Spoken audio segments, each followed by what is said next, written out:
السلام علیکم، حکیم الطاف آپ کی خدمت میں حاضر ہے۔ آج میں آپ کو فالج کے بارے میں بتاؤں گا کہ فالج کس طرح ہوتا ہے۔ فالج سنگین عارضہ ہے جو دماغ میں خون کی رکاوٹ پیدا ہونے پر ہوتا ہے۔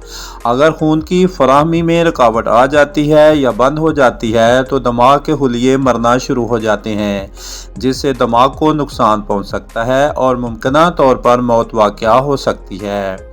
فالج کی دو اہم قسمیں ہیں، وقف الدم والا اور جریان خون والا۔ وقف الدم والا فالج خون کے جمنے کی وجہ سے ہوتا ہے جو خون کی فراہمی کو روک دیتا ہے۔ جریان خون والا فالج اس وقت ہوتا ہے جب دماغ کو خون فراہم کرنے والی شریانیں پھٹ جاتی ہیں اور ان کے نتیجے میں دماغ کو نقصان پہنچتا ہے۔ یہ ایک اور عارضے سے بھی جڑا ہوا ہے جس کو ٹرانزینٹ اسکیمک اٹیک (TIA) اٹیک کے نام سے جانا جاتا ہے۔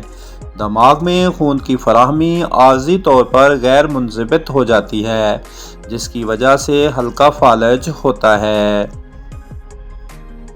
اس کو انتہائی سنجیدگی سے لینا چاہیے کیونکہ وہ اکثر و بیشتر اس بات کی انتباہی علامت ہوتے ہیں کہ زیادہ سنگین فالج ہونے والا ہے۔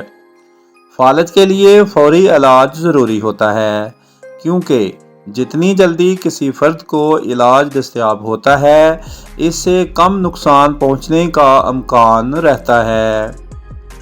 فالج کا علاج جراحت اور ادویات کے امتزاج کا استعمال کرتے ہوئے کیا جا سکتا ہے۔